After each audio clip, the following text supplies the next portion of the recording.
धर्मेण साध्यते सर्वं धर्मैव परमं व्रतम् धर्मक्षेत्रमिदं क्षेत्रम् तस्मात् धर्मं सदा चर। ఈ లోకంలో ధర్మం వల్లనే అన్ని సిద్ధిస్తాయి.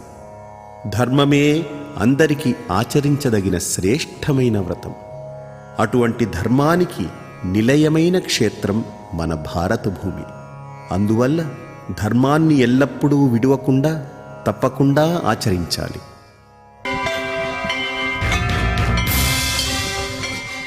ఓం నమో వెంకటేశాయ. ధర్మక్షేత్రం చర్చా వేదికకి స్వాగతం.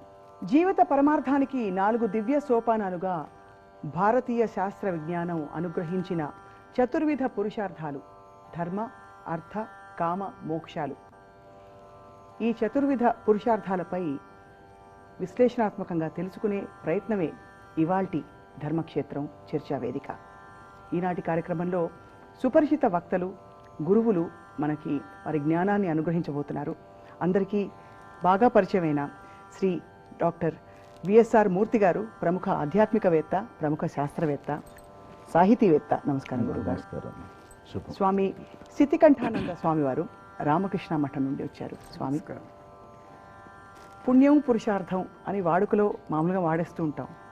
పుణ్యం అంటే ఏమిటి, పురుషార్థం అంటే ఏంటి, ఆ రెండింటికి మధ్య అనుబంధం ఏంటి గురువుగారు?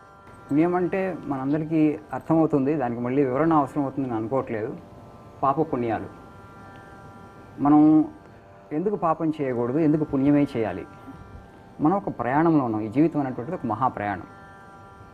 ఈ ప్రయాణానికి చివరి దశ అంటే డెస్టినేషన్ అంటాం కదా మనం, అది మోక్షం.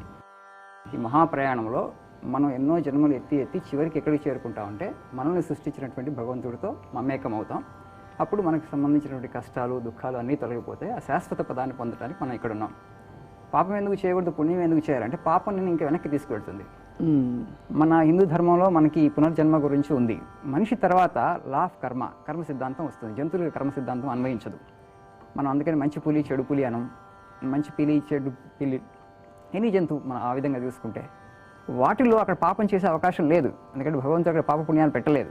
ఒక మనిషి దగ్గరికి వచ్చేసరికి ఈ పాప పుణ్యాల వ్యవహారం ఉంటుంది.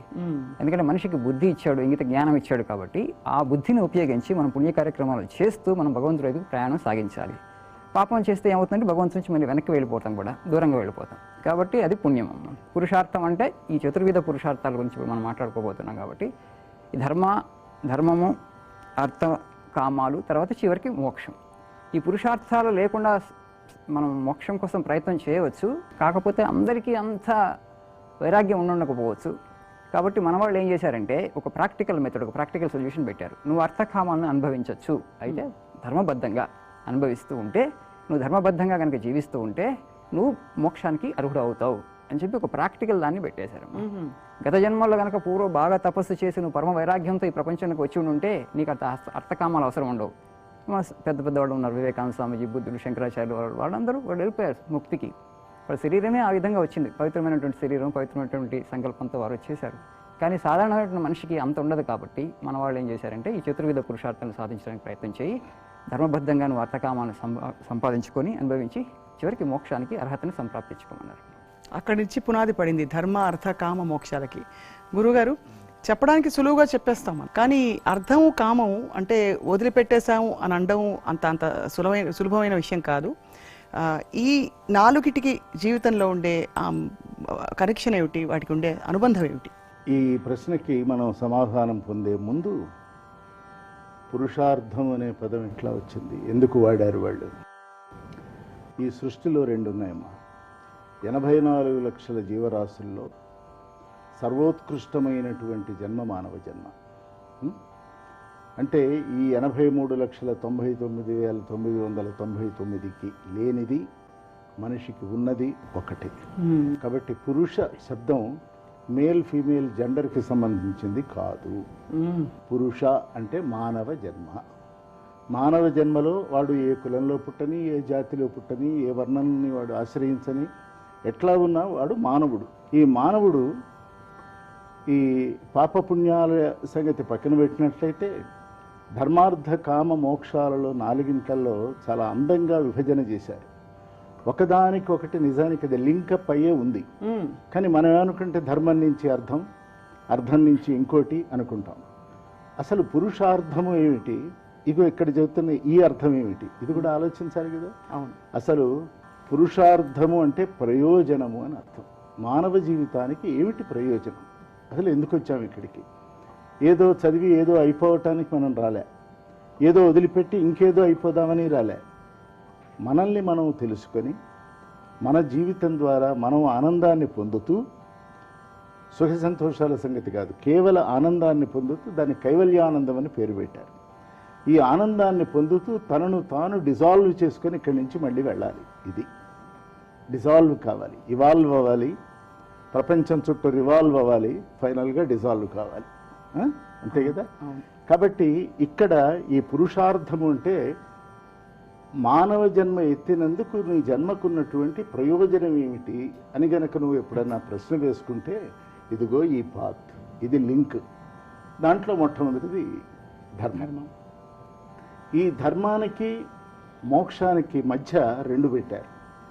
ఆ 2 అర్ధకామములు అని 2. మీరు అడిగిన ప్రశ్న, అర్ధకామాలు కేవల భౌతికానికి సంబంధించినవి. ధర్మము సామాజిక ధర్మం ఉంది, వ్యక్తి ధర్మం ఉంది, సృష్టి ధర్మం ఉంది, ఆచార్య ధర్మం ఉంది, వ్యవస్థా ధర్మం ఉంది, కొన్ని బహుముఖీనమైనటువంటి శక్తి ధర్మానికి ఉంది. ధర్మము అంటే మామూలుగా డూస్ అండ్ డోంట్స్ కాదు, ఇది మంచి ఇది చెడు అని కాదు. ధర్మము అంటే కర్మ అని అర్థం. మనం చేసే ప్రతి పని ధర్మబద్ధంగా ఉండాలి. అంటే ఎవరో పెట్టిన రూల్స్ ప్రకారం జీవించమని కాదు, నీకు నీవై కొన్ని నియమాలు నియతులు విధించుకొని దాని ప్రకారం నువ్వు ధర్మాన్ని ఆచరించాలి. ధర్మం ఒక ముద్ద, ఇట్ ఇస్ ఎ ప్రిజం. దానిలో నుంచి నువ్వు ఎలా చూస్తే అది అలా కనిపిస్తుంది. కాబట్టి ఈ ధర్మాన్ని ఆశ్రయించిన వ్యక్తి తనకు తాను ఎక్కడికక్కడ లక్ష్మణ రేఖలు గీచుకుంటాడు, తన పరిధి ఎరిగి వర్తిస్తాడు, తన బలాలు ఎరిగి ప్రవర్తిస్తాడు, తన బలహీనతలు ఎరిగి ప్రవర్తిల్లుతాడు తనలో తాను. కాబట్టి ధర్మము అంటే ముందు మనం అర్థం చేసుకోండి కర్మ. కర్మానుబంధి మనుష్యలోకి. మనందరం కర్మ చేయటానికి వచ్చాము ఇక్కడికి. చెయ్యటానికి ఎందుకు వచ్చామంటే కర్మలు చేస్తూ చేస్తూ తద్వారా కలిగినటువంటి కొన్ని ఫలితాలని ఇదే ప్రపంచంలో కొంత అనుభవిస్తూ, తద్వారా కామసంగమ, కామము అనగానే చాలా అల్పమైనటువంటి భావాలు కలిగి. కామం అంటే లేదు, కావాలి అనుకోవటమే కోరిక. ఏదైనా అన్నం కావాలి, చదువు కావాలి, ఈ కావాలి అనేదానికి అర్థమే కామం. ఆ కావాలి కావాలి అనుకుంటూ ఇక చాలు అనుకుంటామే, అక్కడికి వెళ్ళి అక్కడి నుంచిన తర్వాత మనలో కలిగిన మోహాలు, మోహావేశాలు, వ్యామోహాలు, వ్యసనాలు అన్నీ పోయి అవన్నీ క్షయమైనప్పుడు కలిగేటువంటి ఉదాత్తమైన పరమ చరమ స్థితి అంటే ధర్మ అర్థ కామ మోక్షాలు. సో ధర్మబద్ధంగా అర్థకామాలని ఆశ్రయించమనా లేకపోతే అనుసరించమనా, కావాల్సినంతగా ఆ ప్రయాణంలో వెళ్ళమని సూచించింది ధర్మగురు గారు. మనకి భగవద్గీతలో ఒక శ్లోకం ఉందమ్మా, ధర్మ అవిరుద్ధో భూతేషు కామోస్మి భరతర్షభ అంటారు భగవానుడు. నేను ఇందాక చెప్పాను, మనం అందరికీ వైరాగ్యాన్ని బోధించగలుగుతామా? చాలామంది ప్రపంచం అభివృద్ధి చెందాలి అంటున్నారు. అంటే మనం ఇవాల్వ్ అవుతున్నాం, ఇందాక మూర్తి గారు చెప్పినట్టు. అంటే ఆ డిజాల్వ్ అయ్యే ముందు మనం ఇవాల్వ్ అవ్వాలి. ఆ ఇవాల్వ్ అవ్వటానికి మనకి ఇప్పుడు సమాజము అనేక రకాలైన అనుభవాల తర్వాత మనిషికి ఏమర్థమవుతుందంటే, ఈ ప్రాపంచిక ప్రపంచంలో మనిషి ఉన్నంతకాలం సుఖ దుఃఖాలు రెండింటినీ అనుభవించాల్సిందే. పూర్తిగా సుఖం అనేటువంటిది ఈ సాపేక్ష ప్రపంచంలో లేదు.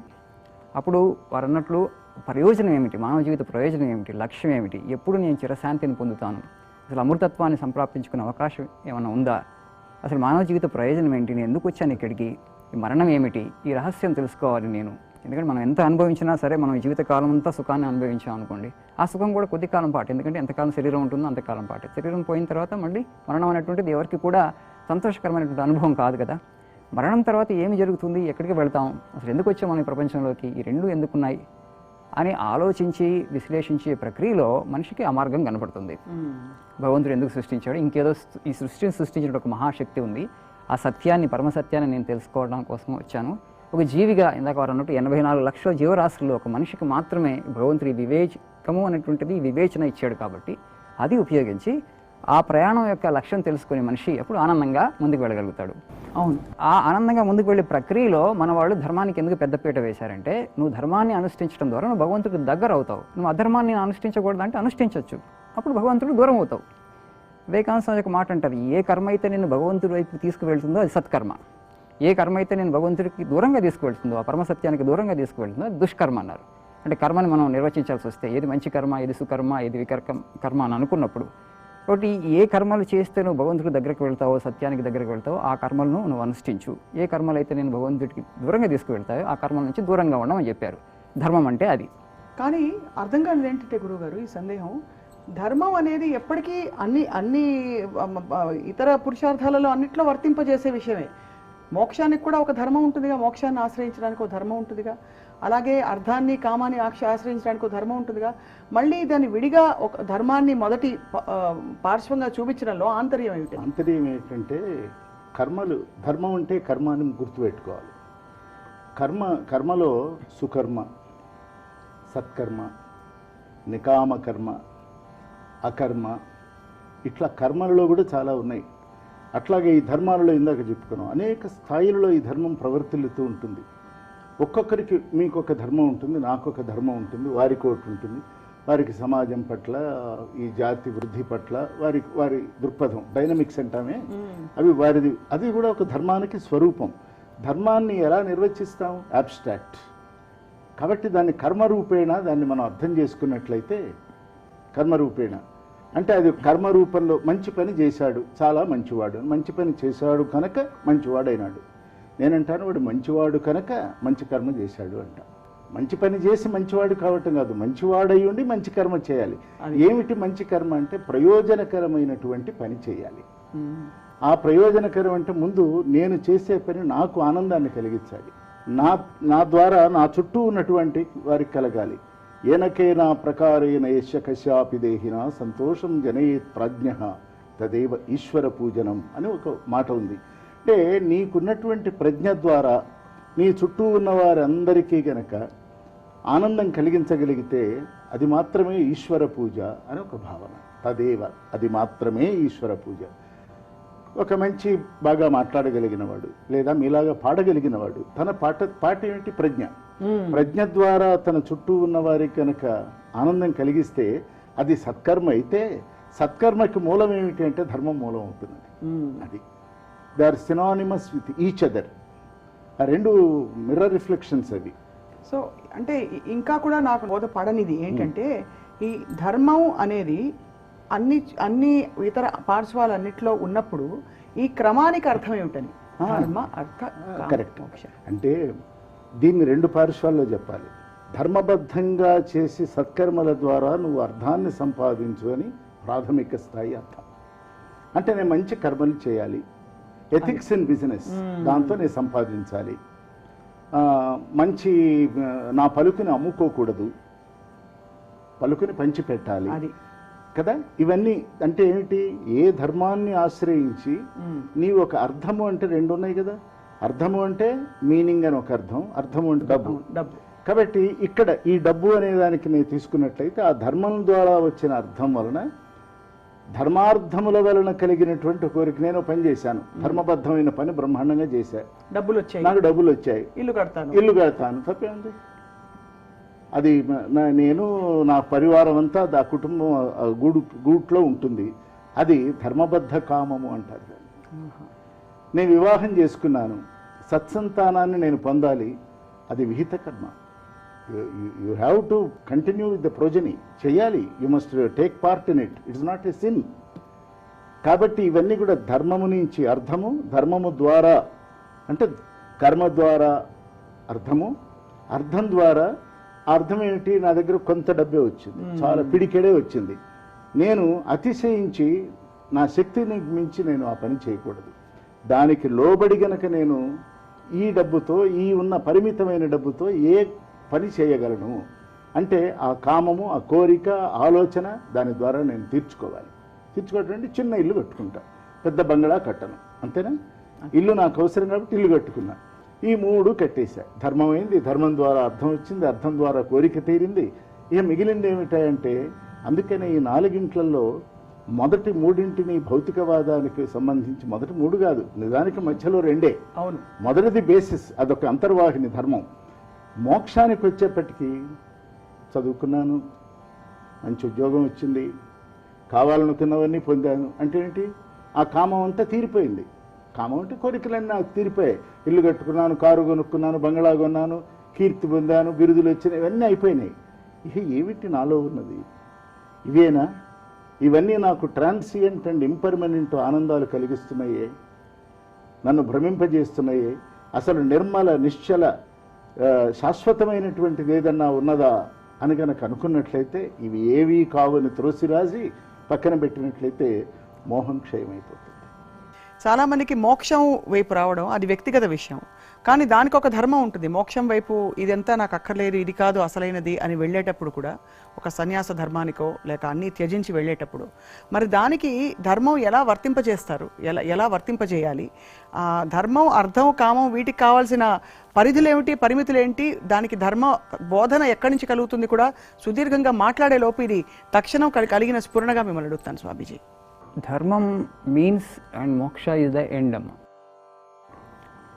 ఇప్పుడు మనం ఒక పని చేసేటప్పుడు మనకి కార్యం ఉంటుంది, ఆ కార్యఫలం ఒకటి ఉంటుంది, ఆశిస్తాం కదా. అది చివరిది మోక్షం, మనకి ఆ ఫలంలాగా వస్తుంది ధర్మాన్ని అనుష్ఠిస్తే, ఆచరిస్తే. అయితే ధర్మం ఏంటి అన్నప్పుడు అది చాలా బ్రాడ్ విషయం, చాలా పెద్ద డెఫినేషన్ ఇవ్వచ్చు మనం దాని గురించి. అంటే మనకి వర్ణాశ్రమ ధర్మాలు ఉన్నాయి, మళ్ళీ ఇది స్వధర్మం ఉంది, అది మన ఆశ్రమాలను బట్టి ఆ ధర్మం మారుతూ ఉంటుంది. మనం దాన్ని నిర్వచించాల్సి వస్తే మనకి కొన్ని చక్కటి ఉదాహరణలు ఉన్నాయి మన శాస్త్రాల్లో. మహాభారతంలో మనకు ఒక ధర్మాన్ని, భీష్ముడు ధర్మాన్ని నిర్వచిస్తాడు. ఆయన యుధిష్ఠిరుడికి అహింసా సత్యం అక్రోధ త్యాగం ఏతత్ చతుష్టయం అజాతశత్రు సేవస్వ ధర్మ ఏష సనాతన. సనాతన ధర్మం అంటే ఏంటంటే భీష్ముడిచ్చినటువంటి నిర్వచనం, అహింస, సత్యం, అక్రోధం, త్యాగం. ఈ నాలుగింటిని నువ్వు అనుష్ఠిస్తే నువ్వు సనాతన ధర్మాన్ని అనుష్ఠిస్తున్నవాడివి అవుతావు. తద్వారా ఏమవుతుందంటే మోక్షం ఫలంగా వస్తుంది. ఆ మోక్షం అనేటువంటిది ఏంటి మనం నిర్వచించలేము, అదొక స్థితి. ఏషా బ్రాహ్మీ స్థితి పార్థ నైనాం ప్రాప్య విముహ్యతి స్థిత్వాస్యామంతకాలేపి బ్రహ్మ నిర్వాణముచ్యతి. ఆ స్థితిని ఎవరు వివరించలేరు. మోక్షం అనేటువంటిది ఏంటి? స్వేచ్ఛ అని, మనకి కైవల్యమని, నిర్వాణమని, బ్రాహ్మీ స్థితి అని రకరకాల పేర్లు ఉన్నాయి. ఎందుకు ఆ స్థితిని పొందాలి? ఎందుకంటే ఆ స్థితిని పొందిన తర్వాత ఇంక పొందటానికి ఏముండదు, పొందవలసింది ఏముంది. ఇప్పుడు మనం ఈ స్థితిలో ఉన్నంతకాలం, ఇప్పుడు శరీరం మనస్సుగా ఉన్నంతకాలం ప్రతి మనిషి కూడా ఇంకేదో కోరుకుంటూనే ఉన్నారు. ప్రపంచం ఇప్పుడు చాలామంది ధనికులు ఉన్నారు, కుబేర్లు ఉన్నారు. కొన్ని వాళ్ళు నేను పూర్ణ జీవితాన్ని అనుభవించాను, నాకు ఇంకేం కోరిక లేవని చెప్పగలుగుతున్నారా? లేదు కదా. వాళ్ళు కూడా ఇంకో దేనికోసం అన్వేషిస్తున్నారు. ఆ అన్వేషణ అనేటువంటిది, ఆ అసంతృప్తి, ఇంకా ఫుల్ఫిల్మెంట్, జన్మ సాఫల్యము, జీవన సార్థకత అంటాం కదా, ఎవరికి కలగట్లేదు. ఎందుకు కలగట్లేదు అంటే అది ఇక్కడ లేవు. ఈ సాపేక్ష ప్రపంచానికి సంబంధించినవి కావు అవి, శరీరానికి మనసుకు సంబంధించినవి కావు. ఈ రెండింటికి అతీతంగా ఒక స్థితి ఉంది. ఆ స్థితి యాక్చువల్లీ శాశ్వత పదము. అందులో ఆనందం ఉంది, సత్ చిత్ ఆనంద, ఇస్ అబ్సల్యూట్ ఎగ్జిస్టెన్స్. అది మారదు, కాలంతో పాటు మారదు, కాలానికి అతీతమైనటువంటిది. అబ్సల్యూట్ ఇంటెలిజెన్స్ కూడా, పూర్తి జ్ఞానం అక్కడ ఉంటుంది మనకి, సంపూర్ణ జ్ఞానం, సంపూర్ణ ప్రజ్ఞ. తర్వాత ఆనందం, అపరిమితమైన ఆనందం, శాశ్వతమైనటువంటి ఆనందం. అది మనకి జీవిత లక్ష్యంగా మనం పెట్టుకున్నప్పుడు మనం ధర్మాన్ని అనుష్ఠించాలి. ఇప్పుడు దుర్యోధనుడు మనకి కృష్ణుణ్ణి అభిశంసిస్తాడు, మీరు పాండవుల వైపు పక్షపాతం చూపిస్తున్నా అంటారు. పాండవ పక్షపాతి మీరని కృష్ణుని అంటారు. కృష్ణుడు అంటలేదు, ఎస్ తాన్ ద్వేష్టి సమాం ద్వేష్టి ఎస్ తానను మా సమామను. ఎవరైతే పాండవుని ద్వేషిస్తున్నారో వాళ్ళు నన్ను ద్వేషిస్తున్నట్లే, పాండవుని ప్రేమించేవాళ్ళు నన్ను ప్రేమించేవాళ్ళు. ఎందుకంటే వాళ్ళు ధర్మం వైపు ఉన్నారు కాబట్టి నేను వాళ్ళ వైపు ఉన్నానంటారు. వాళ్ళు ధర్మం వైపు ఉన్నారు కాబట్టి, ధర్మం భగవంతుడి యొక్క స్వరూపమని చెప్తుంది అక్కడ మహాభారతం. అది భగవంతుడి యొక్క స్వరూపమైన ధర్మం. భగవంతుడికి ఎందుకు పక్షపాతం ఉంటుంది? యాక్చువల్గా వీళ్ళు ధర్మం వైపు ఉన్నారు కాబట్టి నేను వాళ్ళ వైపు ఉన్నా అంటారు. ఆ దుర్యోధనుడు అర్థం చేసుకోవట్లేదు. కాబట్టి ధర్మం అనేటువంటిది భగవంతుడి యొక్క స్వరూపంగా కూడా చెప్పుకోవచ్చు మనం. మనకి ఇంకా చక్కటి డెఫినేషన్ కూడా ఉంది. మనకి జాజలి తులాధారుడి సంవాదం వస్తుంది మహాభారతంలో. చాలా అద్భుతమైనటువంటి నిర్వచనాలు చాలా ఉన్నాయి. ధర్మరాజు యాక్చువల్లీ యక్ష ప్రశ్నలు కూడా నిర్వచనం ఇస్తాడు. ఆనృశంస్యం పరో ధర్మ పరమార్థాచ్యమే మతం, ఆనృశంస్యం చికీర్షామి నకులో యక్ష జీవత అంటాడు. ఆనృశంస్యం అంటే ఇక్కడ దయ, అనుకంప, అహింస. అహింస పరమోధర్మ అంటారు కదా. ఎందుకు ఆ అహింసని నేను పాటించాలి అంటే, అహింసను పరమోధర్మంగా చేసుకున్నప్పుడు నువ్వు భగవంతుని చేరుకుంటావు. ఆ దయ, ఆ అనుకంప ఎప్పుడు వస్తుందంటే సర్వజీవుల్లో మనం భగవంతుని చూడగలిగినప్పుడు, భగవంతుని ఉనికిని చూడగలిగినప్పుడు. ఆ విధంగా నువ్వు భగవంతుడికి దగ్గర అవుతావని. కాబట్టి వేరువేరుగా అనిపించినప్పటికీ కూడా ఈ నిర్వచనాలు అహింస, సత్యం, అక్రోధ, త్యాగ, వీటన్నిటిని మనం అవలంబించడం అని ఏంటంటే ఆ మోక్షం అనేటువంటి స్థితిని, పదాన్ని పొందుతాం. ఈ అశాశ్వతమైన పదం నుంచి అశాశ్వతమైన పదాన్ని పొందటానికి మనం ఇక్కడ ఉన్నాం. దానికి ఒక్క మనిషికి మాత్రమే అర్హత ఉంది, అవకాశం ఉంది పరిణామ క్రమంలో. మిగతా జీవులు ఇవి కూడా సత్యాన్ని తెలుసుకోవడానికి ఉపక్రమించలేవు. ఈ సృష్టిని ఎవరు సృష్టించారు, ఎక్కడి నుంచి ఈ సృష్టి ఉత్పన్నమైందని ఒక ప్రశ్న వేసుకోలేవు. మనం మాత్రమే ఈ ప్రశ్న వేసుకోగలం, మనం మాత్రమే ఆ విధంగా కాన్షియస్ లైఫ్ అంటాం కదా, ఈ జీవితాన్ని ఎరుకతో జీవించడం, అవేర్నెస్తో జీవించడం. ఎరుక అంటే మోక్షం అనే ఒక స్థితి ఉందని గురుగారు. అది ఎరుకలోకి వచ్చిన తర్వాత ఈ అర్థకామాలని ఆ ప్రయాణంలో ఉన్నా కూడా ఆ ఎరుకతో ప్రయాణించడం అంటే ఒక విధంగా మోక్ష స్థితిలో కొనసాగించడం అనుకోవచ్చా?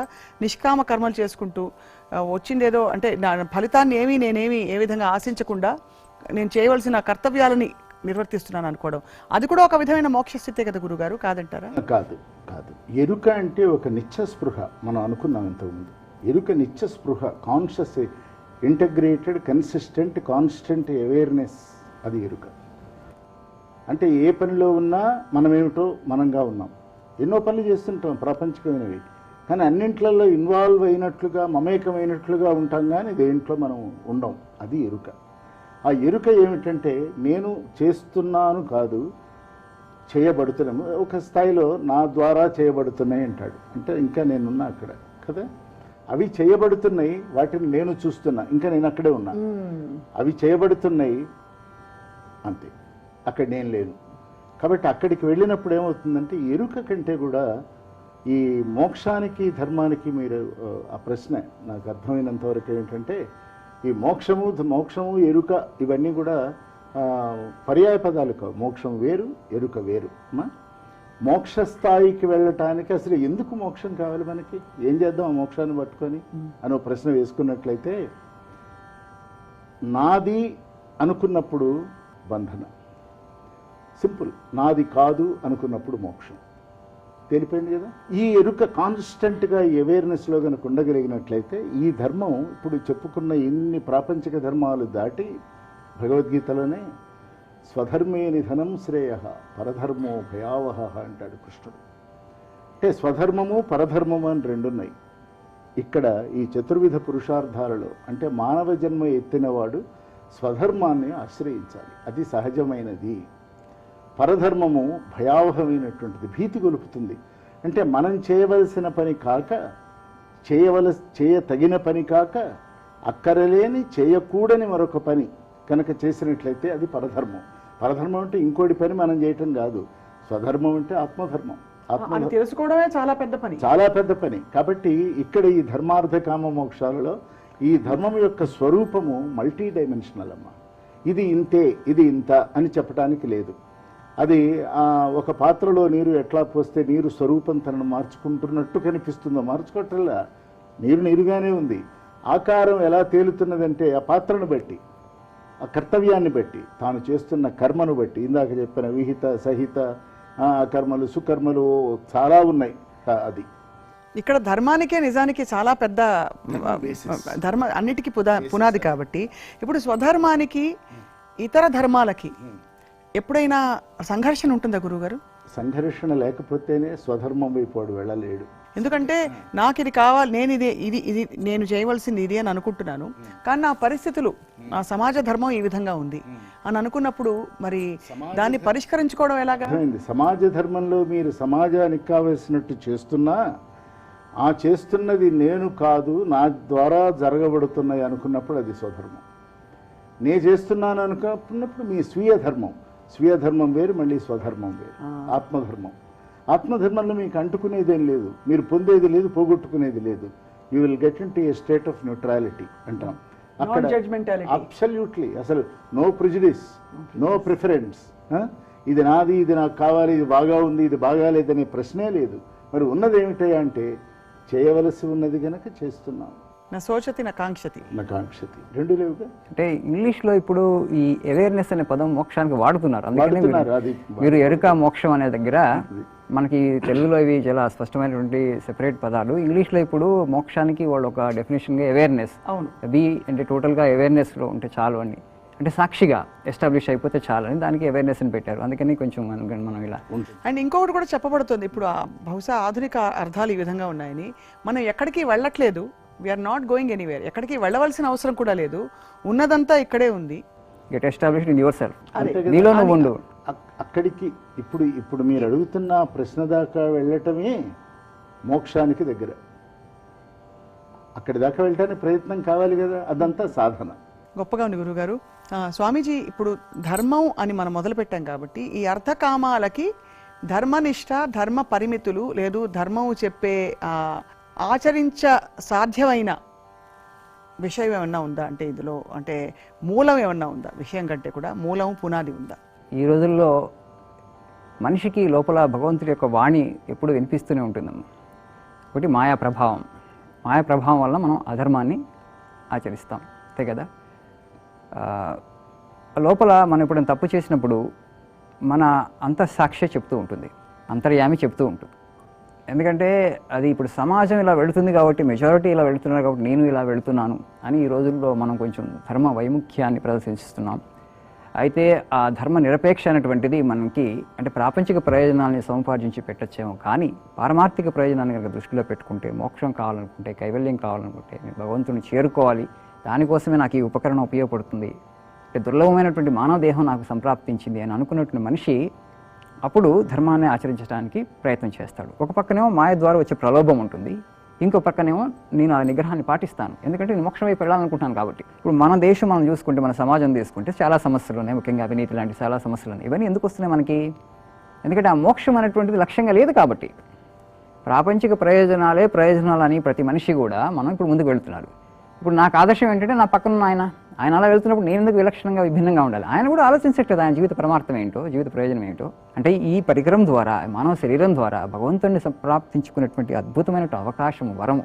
దుర్లభో మానుషో దేహో దేహినాం క్షణభంగుర. దేహాలన్నీ క్షణభంగురాలే. అలాంటి క్షణభంగురమైనటువంటి దేశాల్లో మానవ దేహం లభించింది నీకు, మానవ దేహంతో నువ్వు సత్యాన్ని నువ్వు ఆవిష్కరింపజేసుకోవచ్చు అని ప్రతి మనిషికి ఆ స్పృహ, ఆ ఎరుక ఉంటే అప్పుడు ధర్మాచరణ సులువు అయిపోతుంది. ఈ రోజుల్లో మనకేంటంటే మిగతా వాళ్ళు ఎవరూ ధర్మాన్ని ఆచరించట్లేదు కాబట్టి నేను ఒక్కడనే ధర్మాన్ని ఆచరించాలంటే నాకు చాలా కష్టమవుతుంది. ఇప్పుడు ఒక ఆఫీసులో ఉన్నాను అనుకోండి, 90% కరెక్ట్ అవినీతిలో ఉన్నారు, ఒక 10% మందికి వాళ్ళు అంటే అవినీతి రహితంగా ఉన్నారు, వాళ్ళు చాలా కష్టపడాల్సి వస్తుంది. మిగతా 90% వాళ్ళు ద్వేషిస్తున్నారంటున్నారు. ఎందుకంటే వాళ్ళందరికీ 90% మందికి కూడా ధర్మస్పృహ లేకపోవటం, మోక్షం మానవ జీవిత లక్ష్యం తెలియకపోవటం, ఆ విధంగా వాళ్ళు జన్మని వృధా చేస్తున్నారు. మన శాస్త్రాల ప్రకారం చెప్పుకుంటూ పోతే జన్మని వాళ్ళు వృధా చేసుకుంటున్నారు. అంటే భగవంతుడు ఒక సువర్ణ అవకాశం నీకు ఇచ్చాడు, నువ్వు అవకాశాన్ని సద్వినియోగం చేసుకోవట్లేదు. అయితే ప్రాపంచిక ప్రయోజనాలు అవ్వకూడదు. అందుకని ప్రతి మనిషి కూడా విశ్లేషించి, ఇందాక మూర్తి గారు చెప్పినట్టు మానవ జీవిత ప్రయోజనం ఏంటి, నేను ఎందుకు వచ్చాను ఇక్కడికి, ఆ ప్రయోజనం తెలిసినప్పుడు నా లక్ష్యం మోక్షమైనప్పుడు ఈ ప్రలోభాలు వస్తూనే ఉంటాయి, మాయ ద్వారా ఈ టెంప్టేషన్ అటువంటి వస్తూనే ఉంటుంది, వాటన్నిటిని నిలదొక్కుంటాను, నిగ్రహించుకోగలుగుతాను. కానీ గురుగారు, నా సందేహం ఏంటంటే మనకి ధర్మ అర్థ కామ మోక్షాలని ఒక ఫ్రేమ్వర్క్ ఆల్రెడీ ఇచ్చేసిన తర్వాత ఇది అల్పమైనవి, ఇవి బాలేవు, ఇవి అవసరం లేదు, నా జన్మ అలా అనుకోవడం ఎలా సాధ్యం? అంటే ఈ రెండింటి మధ్య ఆల్రెడీ ఒక ఫ్రేమ్వర్క్ ఇచ్చేసి, ఇప్పుడు ఉదాహరణకి ఒక కత్తి లేకపోతే ఒకటి ఏదో ఇచ్చి ఇది మంచిది కాదు, జాగ్రత్త పడాలని మనమే చెప్తూ, ధర్మమే చెప్తూ జాగ్రత్తగా వాడాలని చెప్తూ ఒకవైపు, మళ్ళీ ఇది అవసరం లేదు నాకు అనే ఈ రెండింటి మధ్య సంఘర్షణ. అంటే నిజాయితీగా మనిషి తనను తాను తెలుసుకోవడానికి దీన్ని ఎలా అన్వయించుకోవాలి, ఉపయోగించుకోవాలని అన్నది ప్రశ్న గురుగారు. చాలా మంచి ప్రశ్న ఇది. ఎందుకంటే ఈ ధర్మార్థ కామ మోక్షాలు అనేది ఒక ఫిజికల్ లెవెల్లో ఒక అర్థం వస్తుంది. దీన్ని కాస్త మెటాఫిజికల్ ఇంటలెక్చువల్ లెవెల్లో కనుక చాలా జాగ్రత్తగా ఆలోచించినట్లయితే ధర్మం ఉంది. ధర్మాలకు అనేక ధర్మాల పేర్లు చెప్పేశాం కదా. అంటే నువ్వు ఏ పని చేస్తున్నా దానికి ఆలంబన ఏమి ఉండాలంటే ధర్మం ఉండాలి. ధర్మం అంటే లోకహితమైనదే ధర్మం అమ్మ. నాకు ఆనందం కలిగించేది, నాకు లాభం తెచ్చేది అది ధర్మం కాదు. సో కొలమానం అది. నేను ఏది మాట్లాడినా, ఏ చిన్న పని చేసినా లోకం మొత్తానికి కాదు, లోకం అంటే నా చుట్టూ ఉన్న పరిధికి కూడా ఆనందంగా కలిగించగలిగినట్లయితే నేను ధర్మకార్యాన్ని నిర్వర్తించినట్లు లెక్క. అది ఇందాక అర్థం అంటే డబ్బు అనుకున్నాం, అర్థం అంటే అది కాదు. అర్థం తర్వాత ఇంకో మాట ఉంది కదా, పరమార్థం. ఈ ధర్మం ద్వారా గనక నువ్వు లోకాన్ని గనక ఎనలైజ్ చేసుకోగలిగితే, ఈ లోకరీతులను నీవు గ్రహించగలిగినట్లయితే, ఈ లోకాన్ని నువ్వు నడిపించగలిగిన నాయకత్వ శక్తి నీకు వస్తుంది, ధీశక్తి వస్తుంది. నీవు దీన్ని చదవకుండా కేవల శాస్త్రాధ్యయనం ద్వారా ఈ ప్రపంచాన్ని నువ్వు మార్చలేవు. శాస్త్రాధ్యయనం ద్వారా ఒక ఎన్లైటన్మెంట్ కలిగి, ఒక ఇల్యూమినేషన్ కలిగి, దాని ద్వారా నీ చుట్టూ ఉన్నటువంటి సమాజాన్ని నువ్వు అర్థం చేసుకుని, అది ఆ రెండో అర్థం. ఆ అర్థం చేసుకున్నప్పుడు ధర్మంతో కూడి గనక నువ్వు ఈ లోకాన్ని చూడగలిగినట్లయితే శోకాలు, విశోకాలు, మోదాలు, ప్రమోదాలు అన్నింట్లలో సత్యాన్ని వెతికే ప్రయత్నం చేస్తాం. దీనికి కారణాలు, మూలాలు వెతుకుతాం. అసలు మన పని ఏంటంటే మన మూలం మనం వెతుక్కోవటం, ఇంకోటి మూలం వెతకటానికి మనం రాలే. అది అలాగే ప్రపంచాన్ని ఉద్ధరించడానికి మనం రాలే. ఉద్ధరేరాత్మనాత్మ, మనల్ని మనం ఉద్ధరించుకోవటానికి వచ్చాం. అందుకని ఈ దేహము, ఈ బుద్ధి, ఈ చిత్తము, ఈ అహంకారము, ఈ ప్రజ్ఞ ఇవన్నీ భగవంతుడు ఇచ్చాడు గనక ఈ ధర్మము అర్థము రెండు, అర్థం అంటే ఆ డబ్బు సంగతి వదిలేద్దాం కాసేపు. ఈ ప్రపంచాన్ని గనక ఖచ్చితంగా దాని కరెక్ట్ పర్స్పెక్టివ్ అంటాం, దాంట్లో గనక అర్థం చేసుకోగలిగితే ఈ ప్రపంచం గ్రేట్ ఆపర్చునిటీ, మహాద్భుత వేదిక నా దృష్టిలో. దీనిలో కళాకలాపాలు ఉన్నాయి, కళాకలాపాలు కూడా ఉన్నాయి. ఈ కళాకలాపాలలో నుంచి జీవుడు యొక్క బుద్ధి, మనస్సుకు ఆనందం కలుగుతుంది, బుద్ధి వికసిస్తుంది. ఒక ఆనందము, ఒక వికాసమానము రెండూ కలిగినప్పుడు విచక్షణ దానంతటది ఏర్పడుతుంది.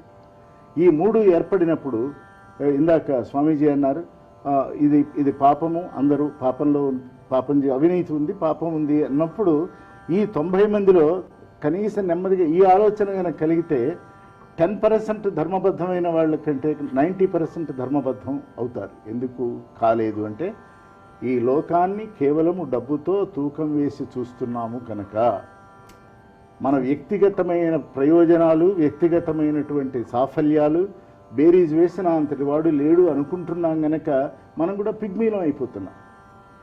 మనం ఏమీ అనుకోవద్దు. అసలు ధర్మబద్ధమైనటువంటి కార్యకలాపాలు చేయి, కర్మానుష్ఠానం చేయి. అందుకే నీకు ఈ శరీరం ఇవ్వబడింది. అంగాంగీభావంతో ఉన్న ఈ శరీరం a great instrument in your hand, అంతే కదా. అదే అందుకనే ఇట్ ఈస్ నాట్ పాసిబుల్. బహుశా ఆ శరీరంలో ఉంటూ ధర్మబద్ధంగా అన్నీ అందుకోవాలి అనే ఒక ఆ అన్వేషణలో ఉంటూ అదే సమయంలో ఇది కాదు అసలు ఇంకోటి ఉంది అని అనుకోవడం అన్నది పరస్పరం ఆ ఘర్షణని ఎలా సమన్వయపరుచుకుని మన స్వధర్మంలో, ఇప్పుడు నేను 2వ క్లాస్లో ఉంటే 2వ క్లాస్లోనే ఉండాలి, డిగ్రీ దాకా వెళ్ళి ఆలోచించవలసిన అవసరం కానీ ఆ స్థితిలో నేను లేను అందుకోవడానికి. ఏదో అలా ఉంటుందని తెలుసు తప్ప అది ఏమిటో కూడా తెలియకుండా ఇక్కడ కూర్చుని అక్కడ గురించి ఎలా ఆలోచిస్తామన్నది నా ప్రశ్న స్వామీజీ. మీరు ఇప్పుడు అదే ఇందాక నేను అన్నట్టు మోక్షాన్ని మనం నిర్వచించలేమమ్మా. అది మన మోక్షానికి మీరు నిర్వచనం అడుగుతున్నారు. ఎందుకంటే అది మనస్సుకి, ఇంద్రియాలకి అతీతమైంది కాబట్టి. అంటే ఈ ఇంద్రియాలని, మనస్సును జయించాలంటే మనకి ధర్మానుష్ఠానం అవసరమవుతుంది. ఇంద్రియాలని, మనస్సును జయించాలంటే శక్తి కావాలి. ఈ ధర్మానుష్ఠానం అంతా కూడా శక్తిని సముపార్జించుకునే ప్రక్రియ అనమాట. ఇప్పుడు రిలీజన్ అనేటువంటిది వివేకానంద స్వామిజీ మళ్ళీ అంటారు, ఆయన సెన్సెస్కి సంబంధించింది కాదు, ఇంద్రియాలకి అతీతంగా ఉన్నటువంటి సత్యం. అది మనకి ఆవిష్కరింపబడాలంటే మనం ఇంద్రియాలను దాటాలి, మనస్సును దాటాలి. మీరేమంటున్నారు, నేను ఇప్పుడు ఇంద్రియపరమైనటువంటి సుఖాలను నేను గ్రోలుతూ, ఇంద్రియపరమైనటువంటి జీవితాన్ని గడుపుతూ దాని గురించి ఎందుకు ఆలోచించాలి, దాని గురించి నాకు ఎలా అర్థమవుతుందని చెప్పి. ఎందుకంటే కూడా గురుగారు ఎలా ఆలోచిస్తానండి, ఎలా ఆలోచిస్తారంటే ఇప్పుడు మనకి ఎంతకాలం మనం ఇంద్రియ సుఖాలను అనుభవించగలమమ్మా? అది ఇప్పుడు తెలియదుగా. మన శరీరం ఉన్నంత కాలమే కదా, శరీరం ఉన్నంత కాలమే. అది కూడా మస్తిష్కానికి అర్థమైంది. అనుభూతి, అనుభవపూర్వకంగా ఆ తృష్ణ నాలో ఇంకా కలగలేదు, ఇది కాదు ఇంకోటి ఉందని. అప్పుడు ఆ స్థితిలో వీటిని ఎలా అందుకోవాలి అన్నది మనం వీటిని వదిలిపెట్టమంటలేదు. అందుకనే చెప్తున్నాం. ఇప్పుడు వదిలిపెట్టగలిగితే మహాసంతోషం, మనం వెంటనే నిలవడంలోకి వెళ్ళిపోతాం. మన దగ్గర అంత వైరాగ్యం లేదు, అందుకని చెప్పాను నేను. అందుకని మన వాళ్ళు ప్రాక్టికల్ సొల్యూషన్ ఇచ్చారు. నాయన, నువ్వు అర్థకామాలను నువ్వు పూర్తిగా వదిలిపెట్టలేవు, వెంటనే వదిలిపెట్టలేవు, వాటిని పట్టుకునే ఉంటావు. తప్పు లేదు, పట్టుకునే ఉండమని చెప్పారు. కానీ వాటిని ధర్మబద్ధంగా సంపాదించుకో, ధర్మం పునాదిగా చేసుకో. ఇప్పుడు మనకి ధర్మం పునాదిగా చేసుకోలేకపోతున్నాం, ఎందుకంటే మోక్షం లక్ష్యంగా లేదు కాబట్టి అందరూ అర్థకామాలనే పట్టుకున్నారు. ధర్మం అవసరం లేకపోయింది. ఎందుకు ధర్మం అవసరం లేకపోయిందంటే నాకు మోక్షం అవసరం లేదనుకుంటున్నాను, నేను దేవుడు అవసరం లేదనుకుంటున్నాను, సత్యం అవసరం లేదనుకుంటున్నాను. అందుకనే సమాజంలో సంక్లిష్టమైనటువంటి పరిస్థితిని ఎదుర్కొంటుంది. ఆ విధంగా ఈ పరమోత్కృష్టమైనటువంటి లక్ష్యాన్ని పెట్టుకుని సాగినటువంటి ఒక నాగరికత ఏదైనా ఉందని మనం ప్రశ్నించుకుంటే, ఒక 10,000 సంవత్సరాలు ఒక భారతీయ నాగరికతే. అదే మీరు పాశ్చాత్య దేశాలకు వెళ్ళి వాళ్ళని అడగండి, వాళ్ళని చెప్పండి ముక్తి కోసం ప్రయత్నం చేయండి అని చెప్పి, వాళ్ళకి అర్థం కాదు ముక్తి అనే పదం, స్వేచ్ఛ అనేటువంటి పదం, నిర్వాణం అనేటువంటి పదం, కైవల్యం అనేటువంటి పదం. ఇక్కడ మన దగ్గర మన చరిత్ర తీసుకుంటే కొన్ని వందల మంది సాధువులు, సంతులు, ఆత్మజ్ఞానాన్ని పొందినటువంటి వాళ్ళు, మనం వాళ్ళని గుర్తించాం. వాళ్ళు పరమోత్కృష్టమైన ఆ పదాన్ని, ఆ స్థితిని మన కళ్ళ ముందే పొంది ఉన్నారు. ఎలా పొందారంటే తపస్సు చేసి సాధించారు, ధర్మాన్ని అనుష్ఠించి సాధించారు. కాబట్టి మనకు ఉదాహరణలుగా ఉన్నారు. ఒకళ్ళు ఇద్దరు కాదు, కొన్ని వందల మంది ఉన్నారు. అదే ధర్మబోధ వాళ్ళు చేశారు. వాళ్ళ జీవితంలో ఏదైతే అనుభవించారో, ఆచరించారో, వాళ్ళకి ఆవిష్కృతమైందో దాన్నే మనకి మాటల్లో ఎంతవరకు చెప్పగలిగారో చెప్పారు. వాళ్ళు చివరికి చెప్పింది ఏంటంటే, ఇది మాటలకి అతీతమైనటువంటిది, మనసుకు అతీతమైనటువంటిది, ఇంద్రియాలకు అతీతమైనటువంటిది. నువ్వు ఇంద్రియాలను జయించాలనుకుంటే నీకు శక్తి కావాలి. ఆ శక్తి ఎలా వస్తుంది? ధర్మాచరణ వలన వస్తుంది. నువ్వు ఆ ధర్మాచరణకు దూరంగా వెళ్ళిపోతే కేవలం అర్థకామాలని పట్టుకుంటే నువ్వు బలహీనుడు అయిపోతావు. బలహీనుడు అయిపోయినప్పుడు నీకు ఆ శక్తి సరిపోదు ఇంద్రియాలను జయించడానికి. మళ్ళీ వాళ్ళు చెప్పింది ఏంటంటే నువ్వు మళ్ళీ మనిషి దేహాన్ని పొందడం అంత తేలిక కాదన్నారు. ఇక మనిషి దగ్గర నుంచి మీకు కర్మ సిద్ధాంతం వస్తుంది కాబట్టి చెడు కర్మకి చెడు ఫలము, మంచి కర్మకి మంచి ఫలము. భగవంతుడు వివేక బుద్ధి ఇచ్చిన తర్వాత దాన్ని సరిగ్గా ఉపయోగించుకోకుండా నువ్వు మానవ జీవిత ప్రయోజనం తెలుసుకోకుండా ఈ ప్రలోభాలకన్నిటికీ లొంగిపోయి అధర్మాన్ని అనుష్ఠిస్తే నీకు మళ్ళీ మానవ జన్మ రాదు, మళ్ళీ జంతు జన్మలోకి వెళ్తావు నువ్వు. ఆ పరిస్థితి ఉంది కాబట్టి అలర్ట్గా ఉండమంటారు. సావధాన్ సావధాన్ సావధాన్. ఇప్పుడు మళ్ళీ జంతు జన్మలోకి వెళతావు అనే ఒక భయం తప్ప, ఇప్పుడు దొంగలించి చాలా అల్పమైన ఒక ఉదాహరణ ఇవ్వాలంటే గురువుగారు, దొంగలించి ఒక అన్నం పొట్లం తిన్న అతనికి, ధర్మబద్ధంగా తిన్న అతనికి ఇద్దరికీ కడుపు నిండుతుంది. ఇద్దరికీ కడుపు నిండినప్పుడు ఇద్దరు నిద్రాస్థితిలోకి వెళ్తారు, నిద్రపోతారు హాయిగా. కానీ మనం ఏమంటున్నాం ఇప్పుడు ఈ క్రమంలో చూసుకుంటే దొంగలించి తిన్నవాడు మళ్ళీ జంతువుగా పుడతాడు కాబట్టి ఆ భయంతో దొంగలించకుండా తనే వండుకుని తినేలాగా ధర్మబద్ధంగా ఉండాలని. ఇది ఎలా బోధింప చేయాలంటే ఇది ఇంకా ఉదాత్తంగా, నేను చాలా సాధారణమైన ఉదాహరణ ఇచ్చాను, క్షమించండి ఇది తప్పైతే గనక. బట్ దీని ఇంకా ఉదాత్తంగా దీని పరమార్థం ఏమిటో అందరిలో జాగృతం చేయాలంటే దానికి ఇంకా ఏమిటి మూలం దానిలో? ఇప్పుడు హృదయానికి సంబంధించింది ధర్మం అమ్మా, అర్ధకామాలు రెండు మనసుకు సంబంధించినమ్మా. మనకు హృదయం ఉంది కదా, హృదయం ఉంది కాబట్టి ధర్మం ఉంది కదా, అదే ధర్మ నిలయం అనుకుందాం. అంటే మన దగ్గర ఆల్రెడీ ఉంది, ధర్మం ఏమిటో తెలుసు. కానీ మనసుకు లోబడిన మనోమయుడైనటువంటి మనం అర్ధకామాల దగ్గర ఆగిపోయినప్పుడు ఈ ధర్మం వెనకబడిపోతున్నది. అదే ధర్మగ్లాని. ఏమా అంటే ధర్మగ్లాని అంటే డూస్ అండ్ డోంట్స్లో ఓన్లీ మోరల్ ఫిలాసఫీ అని ఎక్కడా లేదు. నీ హృదయస్థానంలో ఉన్నటువంటి ధర్మాన్ని తెలిసి కూడా నీదైన నీ మనస్సు ఎవరి మనసుకో నువ్వు లోబడటలే, నీ మనస్సుకే నువ్వు లోబడినప్పుడు ధర్మం నుంచి దూరం అయిపోతున్నావు. అది ధర్మగ్లాని కదా. ఇది రెండవది. ఇప్పుడు ఆ దొంగతనం చేసిన వాడిది కడుపు నిండింది, మామూలుగా మంచివాడికి కడుపు నిండింది. దీన్ని ఎలా సమన్వయం చేయాలి అని అనుకున్నప్పుడు ఒక ఉదాత్తమైనటువంటి స్థాయిలో గనక ఆలోచించినట్లయితే ధర్మంతో కూడిన కర్మ ఎప్పుడు కూడా ధర్మకామము సత్యకామము అని రెండు ఉన్నాయి. ధర్మకామం ఉంది, ధర్మబద్ధమైన కోరికలు ఉన్నాయి. నాకు ఆకలి వేస్తుంది, ఆ ధర్మబద్ధమైన కామమా. నాకు ఆకలి వేస్తున్నా నేను అన్ని వదిలిపెట్టేశాను కనుక నేను అన్నం తినను అనేవాళ్ళు లేరే. మానం కాపాడుకోవటానికి ఒక బట్ట కట్టుకోవాలి నేను, ఇవన్నీ ధర్మబద్ధమైన కామాలు. నన్ను నేను రక్షించుకోవటానికి నేను ఎప్పుడు అతి జాగ్రత్తగా, వారు చెప్పిన సావధానంగా నేను ఉండాలి కదా, కంటిన్యూస్గా అటెన్షన్లో, అది ధర్మం, ధర్మబద్ధమైన కామం. కాబట్టి ఈ ధర్మాన్ని హృదయానికి కోరిలేట్ చేయండి, అర్ధకామాలు రెండు మనస్సుకి చేయండి. చేసినప్పుడు మనకి ఆ డిస్టింక్షన్ క్లియర్గా మనకు అర్థమైపోతుంది. అది గొప్పగా ఉంది గురుగారు. ఆ ట్యూనింగ్ చాలా ఇంపార్టెంట్. అది ఎవరో చెయ్యరు, మనమే చేయాలి. మనం ఏ స్థానం నుంచి ఆ స్థానానికి వెళ్ళబోతున్నాం, ఏ పని చేయబోతున్నా, నేను చేస్తున్న ఈ పని ధర్మబద్ధమా, దీనివల్ల ఎవరికన్నా అపకారం జరుగుతుంది అని మనస్సుకు తోచిందనుకో ఆ పని చేయకూడదు. గొప్పగా ఉంది గురుగారు. స్వామీజీ, ఇప్పుడు మరి ఈ ధర్మం అనే ఇప్పుడు ఒక పదం, వేరే పదం లేక ఫ్రీక్వెన్సీ అనే పదం వాడుతున్నాను. ఆ ధర్మం అనే ఆ ట్యూనింగ్ ఉండడానికి నిత్యం మనం, అది నిత్య కార్యక్రమం కాబట్టి ఆ స్పృహని జాగృతం చేయడానికి మనం ఏమేమి చేయొచ్చు స్వామీజీ? ధర్మస్పృహ రావాలంటే మోక్షం లక్ష్యంగా ఉండాలమ్మా. అందుకని చతుర్విధ పురుషార్థాలు. సో దానికి మనం, మీరు ఇందాక ఆ ఉదాహరణ ఇచ్చారు కదా, ఆకలి అవుతున్నటువంటి మనిషి దొంగతనం చేసి, అలా కనీస అవసరాలు లేనప్పుడు నువ్వు కొంత ధర్మం నుంచి విడిగా వెళ్ళి ఓకే ధర్మ వైముఖ్యాన్ని ప్రదర్శిస్తే ఓకే, అది జస్టిఫైబుల్ అనుకుందాం కొంతసేపు. కానీ ఈ రోజుల పరిస్థితి అలా లేదే. మన సమాజం చూసుకుంటే అన్నీ ఉన్నాయి, కనీస అవసరాలు అన్నీ ఉన్నాయి. వాళ్ళే అవినీతులు లేరే. భగవంతుడు నీకు కావాల్సిన దేహానికి ఏదైతే అవసరమో ఆ కనీసమైనట్టు ఇచ్చాడు కదా. ఇచ్చిన తర్వాత కూడా ఎందుకు ధర్మాన్ని అనుష్ఠించట్లేదు వాడు? ఆ కనీస అవసరాలు కూడా ఇవ్వలేకపోతే ఓకే, మనం ఇదన్నీ అధర్మ మార్గాన్ని పట్టారు అని అనుకుందాం. అదే అక్కడ సమస్య అమ్మ. ఎందుకంటే ఈ ప్రాపంచిక సుఖాలు, ప్రాపంచిక ప్రయోజనాలే మనకి జీవిత పరమ లక్ష్యం అయిపోయింది ఎక్కువ మందికి. మనకి చిన్నప్పటి నుంచి కూడా అసలు మానవ జీవిత లక్ష్యం ఏమిటి, ప్రయోజనం ఏమిటి విద్య ద్వారా చెప్పకపోవటం వలన. సో నేనంటే శరీరము, ఈ శరీరాన్ని నేను ఎంత జాగ్రత్తగా చూసుకోగలుగుతాను, ఈ శరీరానికి ఎంత సౌఖ్యాన్ని ఇస్తాను, ఎంత కంఫర్ట్ని ప్రొవైడ్ చేయగలుగుతాను, ఎంత లగ్జరీ ప్రొవైడ్ చేయగలుగుతాను, అక్కడ వరకు ఆగిపోయాం. ఇప్పుడు ఆ విధంగా సమాజంలో ఒక స్టాగ్నేషన్ వచ్చింది. ఇప్పుడు జీవి అయినటువంటి వాడు వికాసం చెందాలి. పరిణామ క్రమంలో ఇక్కడ దాకా వచ్చాం. ఒక అమీబా నుంచి పుట్టి వివేకానంద స్వామి ప్రకారం చాలా జీవులుగా పుట్టి తర్వాత చివరికి మనిషిగా వచ్చాం. ఇక్కడ మనిషి నుంచి తర్వాత ఏంటి, వాట్ నెక్స్ట్? మనిషి నుంచి ఏంటి? మనం డార్విన్ సిద్ధాంతమే కరెక్ట్ అని తీసుకుందాం అనుకోండి. అమీబా నుంచి సింగిల్ సెల్ నుంచి మల్టీ సెల్ టిష్యూస్, పెద్ద పెద్ద ఆర్గాన్స్, తర్వాత గొప్ప జీవి వచ్చింది. అత్యున్నతమైన జీవి మనిషి. మనిషి తర్వాత ఏమిటి? ఇక్కడ నుంచి ఇంటెలెక్చువల్ అండ్ స్పిరిచువల్ ఎవల్యూషన్ మొదలవాలి. నేను కేవలం జీవితకాలం పాటు దేహ సుఖాల కోసమే పాటుపడుతూ దేహమే నేనుగా బ్రతుకుతానంటే, అంటే మేధోపరమైన వికాసం కూడా నేను ప్రయత్నం చేయకపోతే, ఇప్పుడు మనం ఎప్పుడైతే ఈ లగ్జరీని ఎక్కువగా కోరుకుంటున్నాం అంటే ఇంకా మేధోపరమైన వికాసం కూడా ఆగిపోతుంది. ఇప్పుడు సమాజంలో మనం చూస్తూనే ఉన్నాం. సరే, ఆధ్యాత్మిక వికాసం పక్కన పెడదాం, intellectual growth also, intellectual evolution రావాలన్నా కూడా మనకి కొంత ధర్మానుష్ఠానం, కొంత తపస్సు అవసరం అవుతుంది. సో ఈ ధర్మానుష్ఠానాన్ని, తపస్సుని మన జీవితంలో చొప్పించుకుంటే మనకి మేధోపరమైన వికాసం తర్వాత ఇది కూడా సరిపోదు. బుద్ధి వికాసం ఎంత పొందినప్పటికీ కూడా, నువ్వు ఎంత జ్ఞానమైనప్పటికీ కూడా, ఎంత జ్ఞానం ఉన్నప్పటికీ కూడా అది నేను మృత్యువు నుంచి రక్షించదు. మనిషి తనను తాను ఆత్మస్వరూపుడుగా తెలుసుకున్నప్పుడు అప్పుడు మృత్యు అనేటువంటి లేదు. మృత్యు అనేటువంటి దేహానికి సంబంధించింది. నేను దేహాన్ని కాదు అని అనుభవపూర్వకంగా తెలుసుకోవాలి. దానికి సాధన అవసరం అవుతుంది. దానికి ధర్మాన్ని అనుష్ఠించాలి. ఆ సాధనే ధర్మం.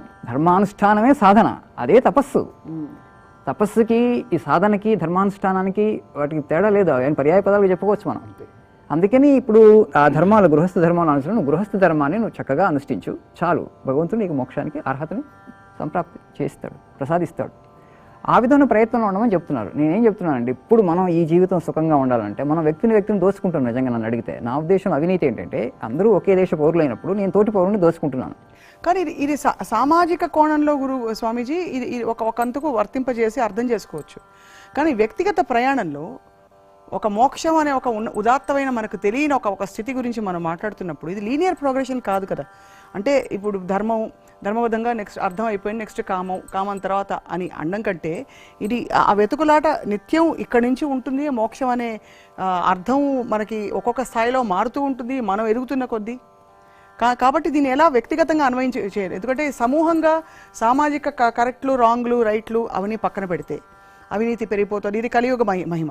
కానీ వ్యక్తిగతంగా దీనికి ఒక ఉదాత్తమైన మోడల్ ఉండాలి కదా. ఇప్పుడు మనకి రామకృష్ణ పరమహంస వాళ్ళని తీసుకుందాం. మనకి సృష్టి ఉంది, అది సృష్టికర్త ఉండాలి కదా.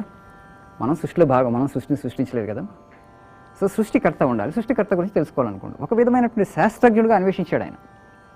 ఇప్పుడు మనం ఈ సృష్టికి సంబంధించినటువంటి రహస్యాలను ఆవిష్కరింపజేసుకోవడానికి ప్రయత్నం చేస్తున్నాం. భౌతిక శాస్త్రమైన, రసాయనిక శాస్త్రమైన, జీవశాస్త్రమైన మన లాబొరేటరీ ప్రయోగాలు చేసి సృష్టికి సంబంధించిన రహస్యాన్ని ఆవిష్కరింపజేసుకోవాలనుకుంటున్నాం కదా. ఆయన కూడా ఒక శాస్త్రజ్ఞులాగా అన్వేషించాడు. దేనికోసం అన్వేషించాడు? నాకు సృష్టికర్త కావాలన్నాడు. సృష్టి ఉంది, మనిషి అనేటువంటి వాళ్ళు అక్కడి వరకు మనం ఆలోచించకూడదు. అదే ప్రశ్న మనం ఎందుకు వేసుకోకూడదు? సృష్టికర్త కావాలనుకున్నప్పుడు సృష్టికర్త గురించి ఏం తెలియదు. ఇప్పుడు నాకెవరో తెలియదు, దైవుడు ఎవరో తెలియదు, మీరు అన్నట్టు మోక్షం ఏంటో తెలియదు. ఆయన అదే చేశారు అక్కడ. ఆ జగన్మాతగా ప్రతిష్ఠింప చేసుకున్న తర్వాత, అమ్మ నీ యొక్క స్వరూపము, నీ యొక్క స్వభావం నాకు తెలియదు. You reveal thy self to me. నువ్వు నాకు కనపడు, ప్రత్యక్షము, దర్శనం ఇవ్వు. అసలు నువ్వు ఉన్నావా లేదా? ఉండకపోతే ఈ సృష్టి ఎలా వచ్చింది? సృష్టి నుంచి మనం సృష్టికర్తకు వెళ్ళాం. ఆ పరమ రహస్యాన్ని తెలుసుకోవాలంటే కోరికని మనం కనుక తీవ్రతరం చేసుకుంటే, ఈ ప్రాపంచిక కోరికలు ఎంత తీవ్రంగా ఉన్నాయి మనలో, అదేవిధంగా నేను మోక్షాన్ని పొందాలి, స్వేచ్ఛని పొందాలి, ఈ లిమిటేషన్, ఈ పరిమితమైనటువంటి జీవితం నుంచి అపరిమితమైనటువంటి జీవితానికి నేను గ్రాడ్యుయేట్ అవ్వాలి, వెళ్ళాలి అని అనుకున్నప్పుడు ఒక కోరికను పెట్టుకుందాం ముందు. మీరు అన్నట్లు మోక్షం గురించి నాకేం తెలియదు, ఎట్లా ప్రయత్నం చేయాలి? సో నేను మోక్షాన్ని పొందాలి, స్వేచ్ఛని పొందాలి, ఈ పరిమితమైనటువంటి జీవితం నుంచి అక్కడికి వెళ్ళాలి అని ఒక సంకల్పం పెట్టుకుంటే, ఆ సృష్టికర్త గురించి నేను తెలుసుకోవాలి అని మనసులో ఒక చిన్న కోరిక పెట్టుకుందాం. మెల్లమెల్లగా కోరికని ప్రబలమైనటువంటి కోరిక చేసుకున్నప్పుడు మనకి ధర్మానుష్ఠానం అనేది ఆటోమేటిక్గా వచ్చేస్తుంది జీవితంలోకి. గురుగారు ఇక్కడ అంటే ఈ స్పృహని కలిగించుకుంటూనే మనం చుట్టూ ఉండే మన ప్రాపంచికమైన బాధ్యతలు కావచ్చు, ధర్మాలు కావచ్చు, అనేక సందర్భాలలో మనం మసులుకునే తీరుని ఏ విధంగా మనం దాన్ని అంటే సమన్వయపరచుకోవచ్చు? వివేక చూడామణిలో శంకర భగవత్పాదులు 3 స్థాయిలు చెప్పారు. అవి 3 వర్గాలుగా స్థాయిలు. ఒకటి ఐహికానందం, రెండవది ఆముష్మికానందం, మూడవది కైవల్యానందం. ఐహికానందం మన ప్రాపంచికమైన సుఖాలు, ఈ అర్థానికి సంబంధించింది. అర్థము కామము 2 ఐహికానందం. ఆముష్మికానందం నా ఇంటెలెక్ట్, ఆముష్మికమైనటువంటి దీనికంటే ఇంకేమున్నది అని ఒక ప్రశ్న వేసుకున్నప్పుడు అబ్సల్యూట్ ఆ స్థాయి పూర్తయినప్పుడు కైవల్యానందం అంటే కేవల ఆనందం. కైవల్యం అంటే ముక్తి అనే కాదు, అసలు నిజానికి మనందరం ముక్తులని మనమే సంకెళ్ళు వేసుకున్నాం. అది ఆ సంకెళ్ళు మళ్ళీ విడదీసుకునే పనిలో మనం ఉన్నాం. మనకు అది మనంతటా మనమే వేసుకున్నామని తెలియక ఎవరినో అడుగుతున్నాం కాస్త విప్పండి అని. ఆ విప్పుతాను అన్నవాడు కూడా ముళ్ళల్లోనే ఉన్నాడు వాడు. కాబట్టి మీ మొదటి ప్రశ్నకి మోక్షము కైవల్యము మోక్షార్థమై మనం ఇక్కడికి రాలేదు. ఉన్న మోహాలు పోగొట్టుకొని సంపూర్ణమైన స్థితిలో ఒక నిర్మలమైన స్థాయికి చేరుకోవటానికి మనం వచ్చాం.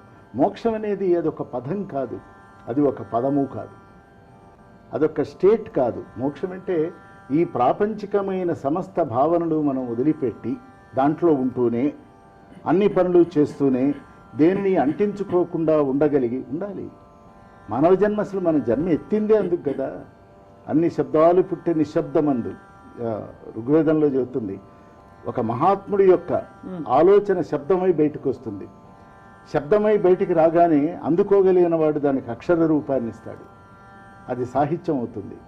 అక్షర రూపం పొందిన తర్వాత నలుగురికి చేరాలి గనక అది పాట అయిపోతుంది.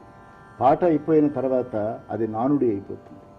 ఆ పాటలో ఇలా ఉంది, ఈ పాటలో ఇలా. ఎక్కడి నుంచి వచ్చింది మూలం అంటే ఈ ధర్మబద్ధమైనటువంటి జీవితము ఒక ఆవేశము కలిగినప్పుడు దాని ద్వారా కలిగినటువంటి అర్థము, మీనింగ్. ఇప్పుడు వద్దాం, ఆ అర్థాన్ని గనక మనం తెలుసుకోగలిగినట్లయితే ఈ ప్రాపంచికమైన కర్మలన్నీ మనం చేస్తూనే రకరకాలు చేస్తాం. At various levels we indulge in activities. అయిన తర్వాత ఒకానొక స్పృహ ఏం కలుగుతుంది అంటే ఆ కైవల్యమైనటువంటి, అంటే కైవల్యం అంటే ఏమిటి అని మళ్ళీ కేవలానందానికి కైవల్యం అంటే నా దృష్టిలో వైకల్యం లేకపోతే అదే కైవల్యానందం. వైకల్యం లేదు అసలు దానికి. It is not distorted, it's a monolithic, beautiful. అది అబ్స్ట్రాక్ట్ అంటే కాదు, ఇమేజరీయా కాదు. అది నేను అనుభవించిన అనుభూతిని ఎలా వర్ణిస్తాను? అనుభవాన్ని చెప్పగలను, గంటసేపు చెప్పగలను. దానివలన కలిగిన ఫైనల్ రెసిడ్యూ అనుభూతి ఏమిటంటే తెలియదు. కాబట్టి ఈ సాధనా మార్గంలో మనకున్నటువంటి పరిమితమైనటువంటి జీవిత కాలంలో మనం ఏర్పరచుకున్నటువంటి అనేక నియమాలు నియతులు, కర్మలన్నింటినీ కూడా కర్మనిష్టలుగా మార్చుకుందాం. కర్మలు చేయటం వేరు, దాన్ని నిష్టగా చేస్తే అది ధర్మం అమ్మా. చాలా గొప్పగా ఉంది గురుగారు. చివరిగా ఈ చర్చని అర్థవంతంగా కొనసాగించి స్వస్తి చెప్పే ముందు ఈ చతుర్విధ పురుషార్థాలు అన్నవి ఇవి శాస్త్రం నుంచి పుట్టాయా స్వామీజీ, లేక ప్రపంచం నుంచి పుట్టాయా? అది మనిషి అవసరం అమ్మా. యాక్చువల్గా అది ఆ శాస్త్రాలు ఎలా పుట్టాయి, మనిషి నుంచే పుట్టాయి. ఇప్పుడు అన్వేషణ లేకుండా మనం ఉండలేము, ఎందుకంటే శోధించకుండా ఉండలేము. ఒక పక్కన దుఃఖం కనబడుతూనే ఉంది, ఆ దుఃఖానికి ఉపశమనం ఏంటి, శాశ్వత ఉపశమనం ఏంటి అని ప్రశ్నించుకోవాలి మనం. అంటే లేదు నేను ఇలా బానిసలాగా ఇలా దుఃఖాన్ని అనుభవిస్తూనే ఉంటాను అని అనుకోలేం కదా. జంతు స్థాయిలో బానిసలాగా దుఃఖాన్ని అనుభవిస్తూనే ఉంటాయి. మనిషి అందుకనే స్వేచ్ఛను కోరతాడు. నాకు ఈ దుఃఖం నుంచి ఉపశమనం లేదా, విముక్తి లేదా, అసలు ఎక్కడి నుంచి వస్తుంది దుఃఖానికి మూలం ఏంటి అని అనుకున్నప్పుడు కోరిక, మనస్సు, ఇంద్రియాలు అని తెలిసిన తర్వాత వీటి ద్వారానే వస్తుందన్నప్పుడు ఈ పరిమితమైనటువంటి ఉనికి నుంచి నీ అపరిమితమైన ఉనికి పోవాలన్నటువంటి ఒక సంకల్పము, ఒక కోరిక అది మొదలవుతుంది. దాన్నే సత్యశోధన అంటాం, అన్వేషణ అంటాం. ఆ చివరికి అది మనం తీసుకొస్తుంది, భగవంతుడి దగ్గర తీసుకొస్తుంది. ఆ అన్వేషణకి మనిషి అనేటువంటి మానవ జన్మ ఎత్తిన ప్రతి వ్యక్తి కూడా అర్హుడే. దానికి ఎవరి శక్తి కొలది వాళ్ళు ప్రయత్నం చేస్తారు. ఇప్పుడు మన గృహస్థాశ్రమం అన్నా సన్యాసాశ్రమం అన్నా లక్ష్యం అదే, భగవంతుని చేరుకోవటమే. ఆ లక్ష్యం కనుక మనకి దృఢంగా ఉన్నప్పుడు మనం ఏం చేయాలంటే, ఇప్పుడు సంకుచితమైనటువంటి లక్ష్యాలను పెట్టుకున్నారు, అదే సమస్య. ఇప్పుడు ఇక్కడ మనం మనిషిగా వచ్చిన తర్వాత ఒక ఉదాత్తమైనటువంటి లక్ష్యాన్ని పెట్టుకోవడానికి భగవంతుడు మనకు అవకాశం కలిగించాడు. అదేంటంటే ఆయనే తెలుసుకోవచ్చు, సృష్టికర్తనే తెలుసుకోవచ్చు. ప్రతి మనిషికి ఇక్కడ ఆ ఉదాత్తమైన లక్ష్యం ఉన్నప్పుడు మిగతా అంతా కూడా మనకి అరేంజ్ అయిపోతుంటుంది. మనం ఏం సాధన చేయాలి, ఎలా అనుష్ఠించాలి, ఆ మార్గం మనకి ఓపెన్ అవుతుంది. అసలు లక్ష్యమే లేనప్పుడు, కోరికే లేనప్పుడు, నేను సృష్టికర్తను తెలుసుకోవాలన్న సంకల్పమే లేనప్పుడు మనకు అంత కన్ఫ్యూషన్ వస్తుంది. ఈ ప్రపంచమే శాశ్వతం అయిపోతుంది, ఈ ప్రాపంచిక ప్రయోజనాలే పారమార్థిక ప్రయోజనాలు అయిపోతాయి. వీటి కోసమే మనం రాత్రి మొగళ్ళు వెంపర్లాడుతూ ఉంటాం, ప్రయత్నం చేస్తూ ఉంటాం. దాని ద్వారా చాలా దుఃఖం వస్తుంది. చివరికి మన జన్మ సాఫల్యం కూడా పొందలేము. చివరికి వచ్చి వెనక్కి చూసుకుంటే జీవితాన్ని వృధా చేసామన్నటువంటి ఒక అసంతృప్తి మనకి కలుగుతుంది. అలా కలగకుండా ఉండాలంటే మన వాళ్ళు ఏం చేశారంటే, నువ్వు ధర్మానుష్ఠానం చెయ్యి, ఎందుకంటే తద్వారా నువ్వు భగవంతుడి వైపు కొన్ని అడుగులు వేశావు. ఈ జన్మలో నేను మోక్షాన్ని సంప్రాప్తించుకోలేకపోవచ్చు, కాకపోతే యోగభ్రష్టుడిగా మిగులుతావు. కొంత ధర్మాన్ని అనుష్ఠించావు, కొంత సాధన చేసావు కాబట్టి వచ్చే జన్మలోకి నీకు ఆ పుణ్యం యాడ్ అవుతుంది కాబట్టి ఇంకా కాస్త ఉత్తమ జన్మ, ఇంకా ఎక్కువ శక్తితో వస్తావు ఈ ప్రపంచంలోకి. ఆ వచ్చినప్పుడు ఇంకా అన్వేషణ ఇంకా తీవ్రంగా చేయగలుగుతావు. అలా ఒక జన్మకి నువ్వు సత్యాన్ని ఆవిష్కరింపజేసుకుంటావు. అలా మన ముందు సత్యాన్ని ఆవిష్కరింపజేసుకున్నటువంటి ఋషులు, ముళ్ళు, మన దేశంలో కోకొల్లలు. భారతదేశం ఏం చేస్తుంది, ఇన్ని సంవత్సరాలు ఏం చేసింది? స్వామి వివేకానంద అదే అంటారు, my country has produced sages and saints in hundreds అన్నాడు. చాలా గొప్పగా, చాలా అర్థవంతమైన చర్చా కార్యక్రమం ఈరోజు గురువుగారు. స్వామీజీ మీకు కూడా సాదరంగా నమస్కారాలు. గురువుగారు నమస్కారం. మరొక సందర్భంలో మరింత దీన్ని నిశ్చితంగా పరిశీలించి అర్థ కామ మోక్షాలు వీటిని దాంపత్య జీవితంలో అలాగే కుటుంబ వ్యవస్థలో ఎలా అన్వయింప చేసుకోవాలనే ఒక చర్చా కార్యక్రమంలో మీరు వచ్చి మీ జ్ఞానాన్ని అనుభవాన్ని పంచాలని చెప్పి కోరుకుంటాం. ఇది ఈనాటి ధర్మక్షేత్రం కార్యక్రమం. ఓం నమో వెంకటేశాయ. ఓం